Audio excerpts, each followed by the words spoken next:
Magandang hapon po mga kapatid. At habang nag-aantay po tayo ng ating pong mga makakasama sa live streaming po natin na ito, pwede po tayong magkantahan muna. Ano eh? So habang tayo nag-aantay yan. So Ate Mikey, tugtugan natin. Magkantahan muna tayo. Pwede kayong kumanta riyan.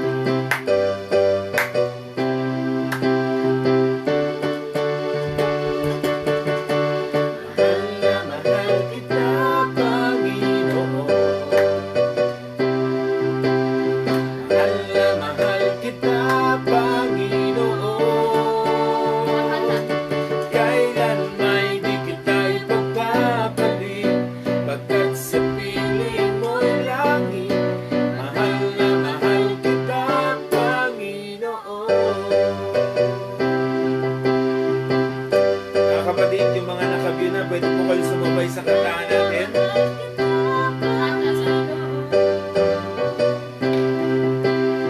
Mahal na mahal kita, Panginoon.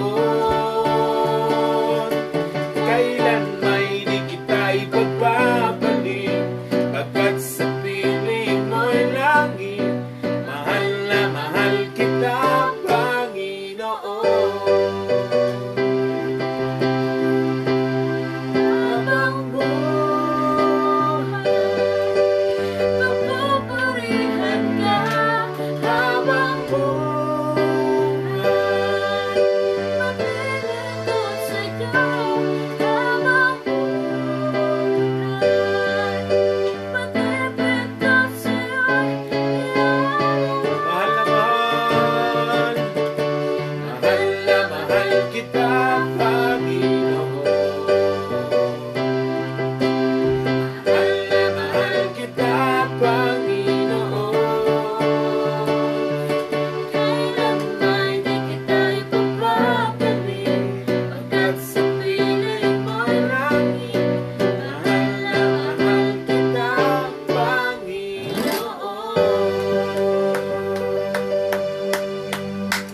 Papuri po sa ating pong Panginoon, sa ating pag-aawitan. So mga kapatid, mga kaibigan, magandang hapon po sa inyo pong lahat. Pwede na po kayong mag-mention ng mga names ng ating mga friends, kapatiran, here and abroad na gusto po ninyong mapanood nila ang ating pong live streaming ngayon.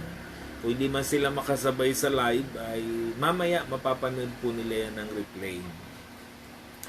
So, pwede rin po ninyong i-share ano po yung video po natin. After po ng ating pong live streaming, paki-share po natin ang ating pong live streaming para po mas marami pa ang makapanood ng mga inspiring messages po natin na umaangkop sa pangangailangan ng bawat isa po sa atin.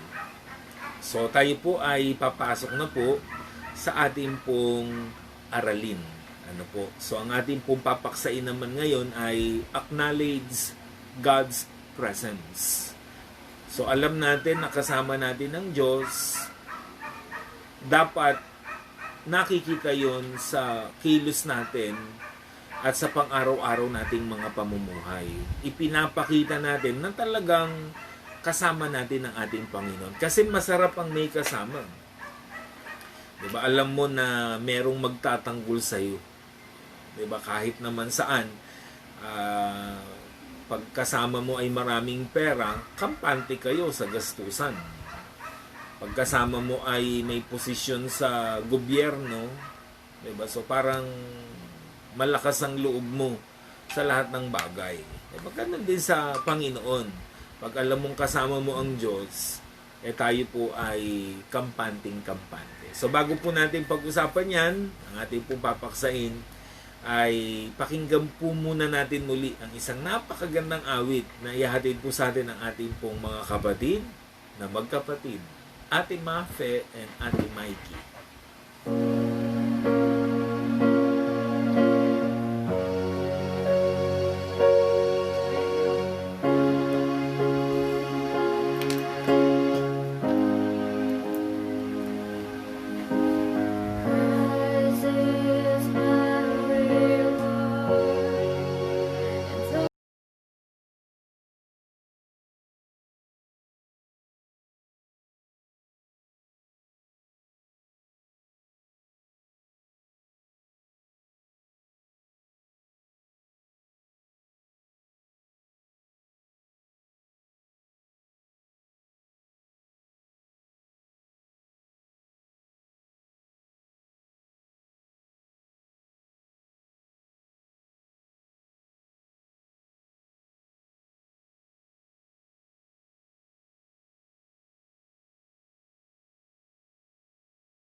journey going to the promised land, sinamahan sila ng Diyos. Paano sila sinamahan? Ang sabi ng Diyos sa kanila, pag umaga, pag araw, sasamahan ko kayo sa pamagitan ng pillar of clouds. Tatakpan yung araw, hindi sila masusunog. Diba? Sa sikat ng araw. Sa gabi, sasamahan sila ng Panginoon through pillar of fire. Diba? So, ganun ang ginawa ng Panginoon. So, araw-araw, sinasamahan sila ng Diyos. Kasi yun yung promise niya. Yun ang lagi niyang ipinapangako sa atin. Huwag kayong mag-alala. Kumalma lang kayo, tumahimik kayo, sasamahan ko kayo. So just acknowledge God's presence in your daily living. Dapat nararamdaman natin, kinikilala natin, nakasama natin ng Diyos. Tingnan niyo yung Hebreo 13, 5 at 6. Huwag kayong magmukhang pera at masyahan na kayo sa anumang nasa inyo, sapagkat sinabi ng Diyos, hindi kita iiwan, ni pababayaan man. Kaya buong tapang nating masasabi, ang Panginoon ang tumutulong sa akin. Hindi ako matatakot. Ano ang magagawa sa akin ng tao? So in other words, God is telling us, I am with you. I will never, ever, ever leave you. Kaya huwag kayong magmukhang pera, sabi niya. Masyahan kayo kung anong meron dyan. Huwag kayong magmukhang bigas. Huwag kayong magmukhang relief goods. Huwag kayong magmukhang 5,000 to 8,000. Diba? Matuto kayong masya kung anong nariyan.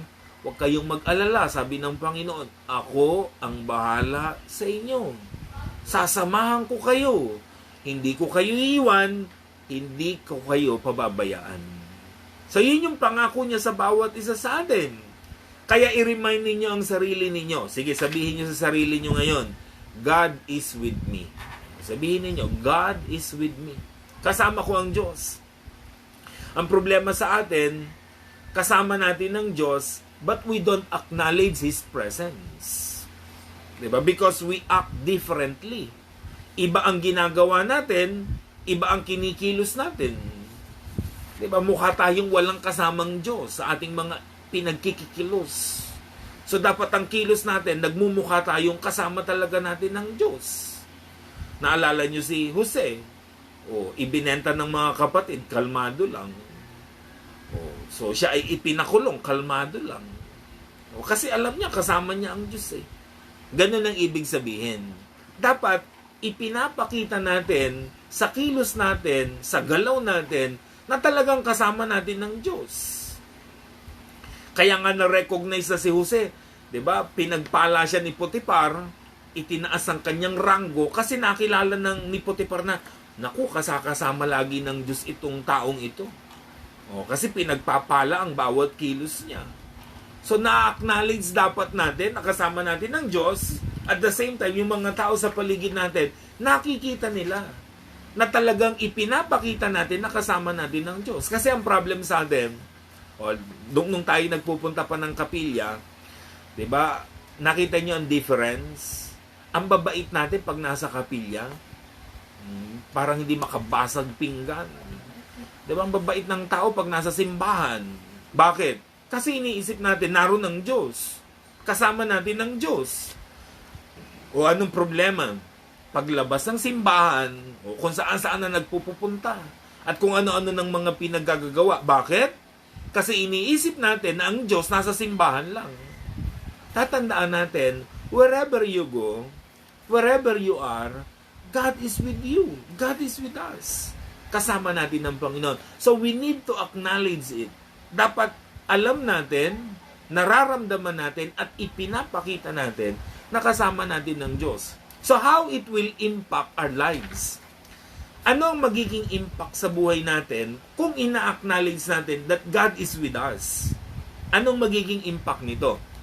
Balikan natin yung verse 6 ng Hebrews 13. Sabi niya, kaya buong tapang nating masasabi, ang Panginoon ang tumutulong sa akin, hindi ako matatakot. Ano ang magagawa sa akin ng tao?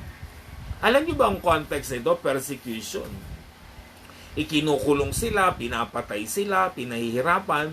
kinukuha ang kanilang mga ari-arian, naghihirap sila. Kaya sabi ng author ng Hebrews, listen to me, the Lord is with us. Huwag kayong matakot, tutulungan tayo ng Diyos, kakampi natin ng Diyos. Kaya naman dahil naniniwala sila na kasama nila ang Diyos, sabi nila, hindi kami matatakot. Ano ang magagawa sa amin ng mga tao? Anong magagawa sa amin ng mga persecutor?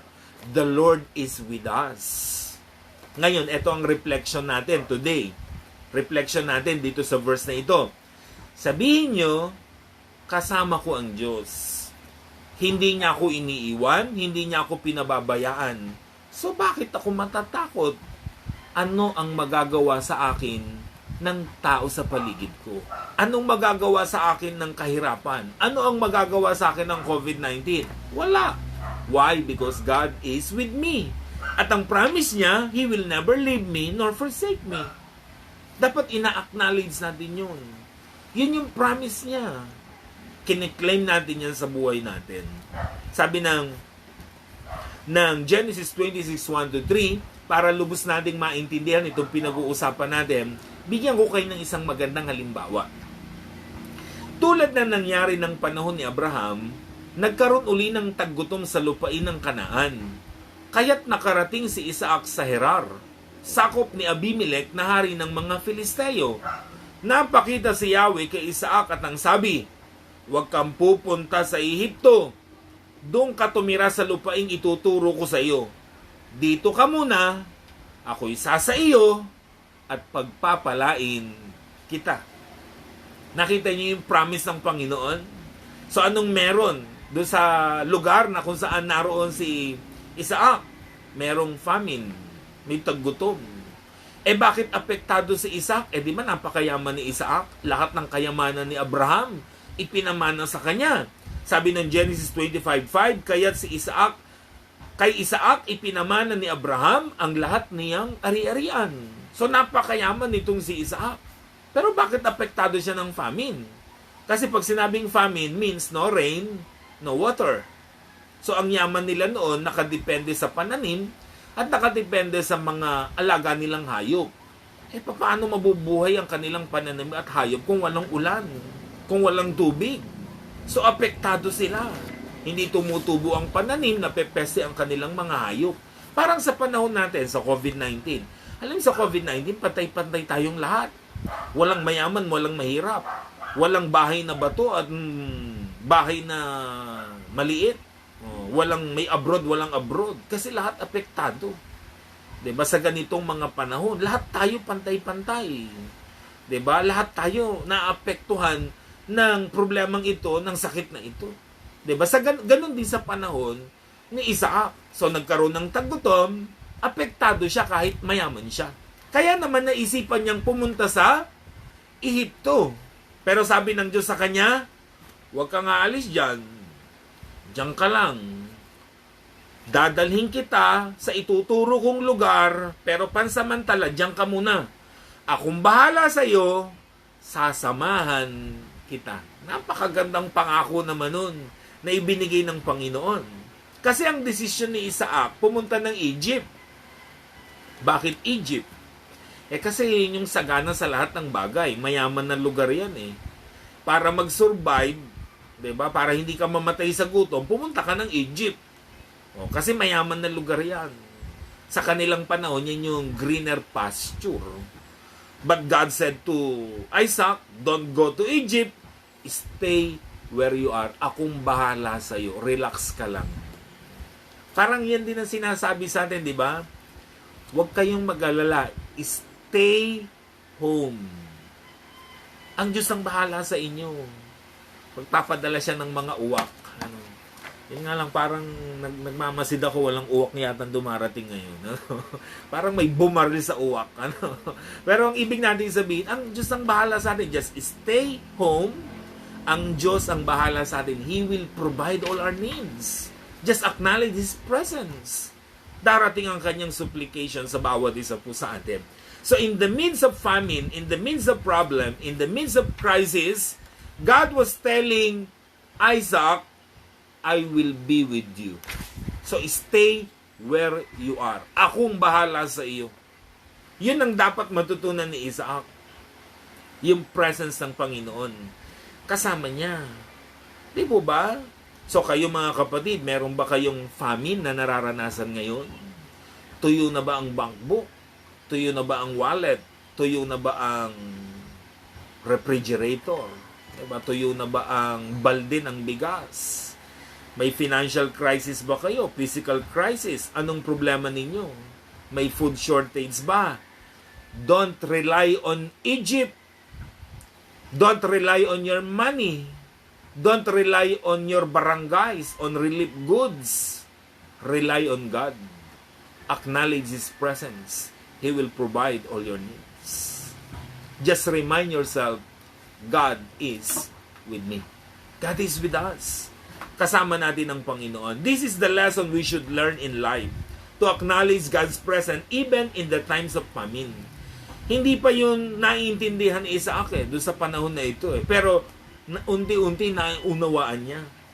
Diba? Kasi anumang nararanasan natin, may kasama tayo, sasamahan tayo ng Diyos Sabi nung isang kanta, diba?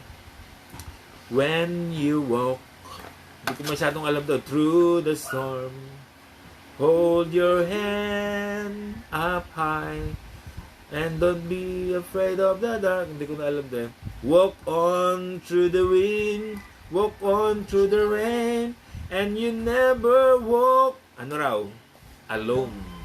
You will never walk alone. Why? Because God is with us. Naalala yung kwento ng footprints in the sand? Nagtatampo yung mama. Sabi niya, nung isang araw, 2 pang pares ng paa itong narito sa sun. Sabi niya, dito sa baybayin ng dagat. But ngayon, ako na lang mag-isa. Ngayong ako'y may problema na, tsaka mo ako iniwan, pinabayaan mo na ako. O anong sagot sa kanya? O sabi ng Diyos sa kanya, hindi naman iyo yan pa ako yan sabi niya. O, nung may problema ka, nahihirapan ka, kinarga kita. O, ganun ang ibig sabihin mga kapatid. Hindi naman tayo iniiwanan ng Diyos. Lagi natin siyang kasama. Parang yung lagi kong ginagamit na halimbawa. Yung kapag may bagyo o kaya madilim ang paligid, maulap, diba? Natatakpan ng araw, may araw pa rin ba? Meron. Natatakpan lang. Hindi naman nawawala yung araw, naroon pa rin. Natatakpan lamang nung mga ulap. O, ganun din ang Diyos. Nariyan lang siya. Kaso dahil nabubulag tayo ng mga problema at alalahanin sa buhay, akala natin wala siya. Yung pala, kinakarga niya tayo. O, kasi nga, you will never walk alone. Because God is with us. Kasama natin ang Panginoon. Gaya ni Isaac. Sabi ng Panginoon sa kanya, stay where you are, I will be with you. Anong nangyari? Verse 12 to 14. Si Isaac ay nagsaka ng taong iyon at maka-100 ibayo ang kanyang inani. Pinagpala siya ni Yahweh at patuloy na lumago ang kanyang kabuhayan. Ano pat siya yumaman? Nainggit sa kanya ang mga Filisteo. Anong meron? Famine. Anong sabi ng Diyos sa kanya? Stay where you are. Akong bahala sa iyo. O anong ginawa niya? Nag-stay, nagtanim. Anong ginawa naman ng Diyos sa kanya? Pinagpala siya ng Panginoon. Maka-100 ibayo. Take note, hindi 10%, 100%. Yung kanyang pag-aani. Ganun karami ang blessing na ibinigay ng Diyos sa kanya. Di po ba? Dahil in-acknowledge niya na kasama niya ang Panginoon. So the Lord bless him. Not the land, not the seed, not the people around him, but the Lord. Ang Diyos ang nag-bless sa kanya. And that is true. Apart from God, there is no real blessing. Because only God who can bless us. Siya lang ang pwedeng magpala sa bawat isa sa atin. Nakita nyo may famine? Sabi ng Diyos, diyan ka lang. Akong bahala sa'yo. Nag-stay siya, nagtanim. Aba, napakaraming inani, 100%. Diba? Times 100 ang kanyang blessing na na-receive sa Panginoon. Ganun kapagpapala ang Panginoon. Kasi ang sabi niya, huwag kayong mag-alala. Sasamahan ko kayo. Tuloy natin, verse 15. Kaya't tinabunan nila ang mga balong ginawa ng mga alipin ni Abraham nung ito'y nabubuhay pa. So dahil yumaman siya ng yumaman, gumanda ang buhay niya sa kabila ng famine, nainggit ang mga Filisteo. Tinabunan yung mga balon. Anong ginawa ni Isaac? Verse 18. Ipinahukay niya uli ang mga balon ni Abraham na tinabunan ng mga Filisteo. At ang mga balong iyo'y tinawag ni Isaac na dating tawag dito ng kanyang ama. So anong ginawa ni Isaac? Pinahukay ulit. Hukay ulit. Diba? Anong nangyari? Verse 19 and 20. Ang mga tauhan ni Isaac ay nakahukay ng isang malakas na bukal sa kapatagan. Ngunit inangkin ito ng mga taga-Herar. Kaya tinawag niya iyong balon ng away sapagkat sila'y inaway ng mga taga roon. So, nakahukay silang magandang balon, inagaw naman. Anong ginawa niya? Verse 21. Nang makahukay uli sila, nakipagtalo na naman sa kanilang mga taga-Herar, kaya tinawag naman itong balon ng pagtatalo. O, anong ginawa? Inagaw uli yung balon. Kung kayo si Isaac, anong gagawin nyo? Aba, enough is enough. Nakakatatlo na kayo, sobra na kayo. Pero no, hindi ganun ang ginawa ni Isaac. Verse 22. Lumayo sila roon at humukay ng ibang balon, wala nang umangkin nito. Kaya tinawag niyang balon ng kalayaan. Uunlad tayo sa lupaing ito, wika niya, pagkat dito tayo binigyan ni Yahweh ng kalayaan. So anong ginawa? Pinabayaan niya, inagaw, binigay. Inagaw, binigay. Kasi sabi niya, ang Diyos ang bahala sa akin. Humukay siya, wala nang umagaw. Ito ang blessing ng Diyos. Dito tayo pagpapalain. Kaya, anong ginawa ng Panginoon sa kanya? Verse 25. Nagtayo si Isaac ng dambana roon, sinamba niya si Yahweh, tumigil sila sa lugar na yaon at humukay uli ng balon ang kanyang mga alipin. Verse 28. Ito ang tugon nila, naniniwala na kami ngayon na sumasa iyo ang Diyos. Nais naming makipagkasundo sa iyo. Ipangako mo ring di mo kami pipinsalain.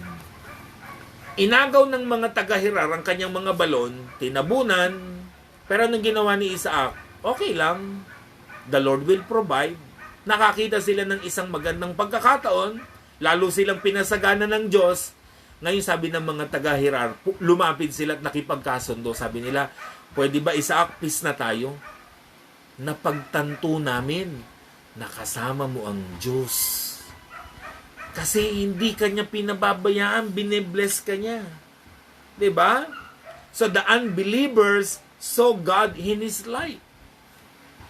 Mga kapatid, ngayong panahon ng COVID-19, nakikita ba ng mga tao sa paligid nyo yung Diyos na meron tayo?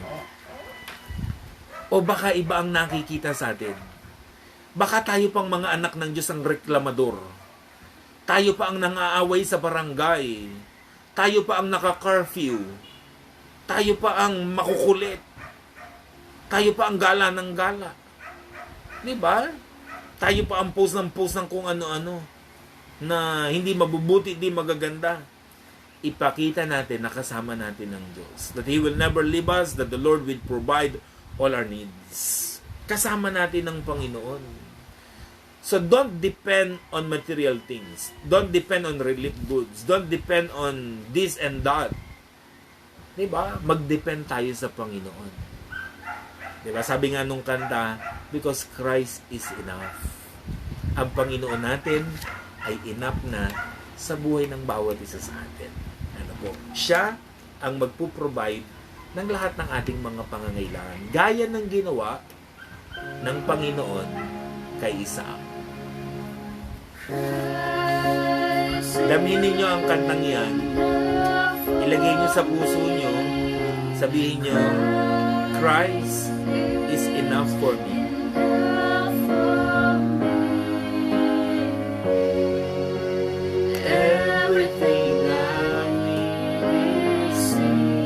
Everything I need, everything we need is in Jesus. Everything I need Christ is enough. Christ is enough for me. Christ is enough for me. Everything I need is in you. Everything I need. Tunay po, Ama naming Diyos, na ang lahat ng aming mga pangangailangan ay nasa inyo. At dahil nasa inyo, gagawa kayo ng kaparaanan upang maipadala ito sa aming pong mga tahanan. Gaya ng sinabi nyo kay Isaac, stay where you are. Ganon din po ang ginagawa namin bilang pagtalima sa aming pong gobyerno. At alam po namin, gagawa kayo ng kaparaanan to supply all our needs. Kasi yan ang promise nyo. Sasamahan nyo po kami, hindi nyo kami iiwan, hindi nyo kami pababayaan. So anong ikatatakot namin? Wala. Dahil kasama po namin kayo. Kaya Panginoon, tulungan niyo po kami na patuloy po namin ma-acknowledge ang presence mo ninyo sa aming po mga buhay. Tulungan po ninyo ang aming mga frontliners, i-acknowledge sila na kasama nila kayo upang buong tapang nilang ganapin ang kanila pong katungkulan na alam po nila na hindi nyo sila pababayaan, na sila inyong puprotektahan, na sila inyong pagpapalain, na sila inyong iingatan. At yun po ang aming paniniwala na gagawin po ninyo sa lahat ng naniniwala sa inyo. Kaya tulungan niyo po kami.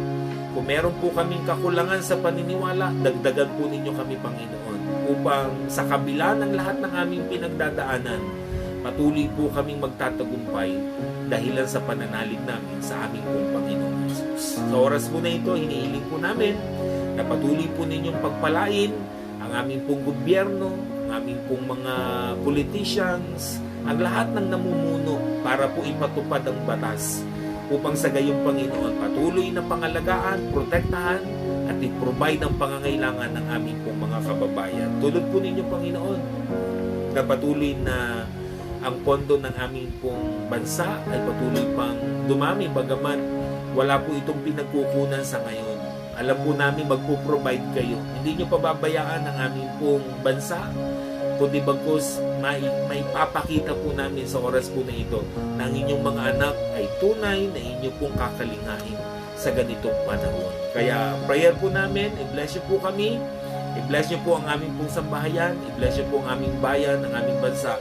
In Jesus' name, Amen. Amen po, and God bless po sa inyong lahat. Pakibati po muna natin ang ating po mga may birthday. Ano po? So, Sister Sunette Punsalan, happy birthday po. So, God bless po sa inyo. Gayun din po kay Tito Loy Perez, happy birthday po. More blessings, more birthdays to come sa inyo at nawa ay patuloy na pagpalain po kayo ng Panginoon. At anumang nais sa inyong puso, dagdag na ipagkalob sa inyo. Sa lahat din po na hindi ko alam kung nagbe-birthday ngayon, happy birthday po sa inyo. So muli po, mabuhay po tayong lahat. God bless po.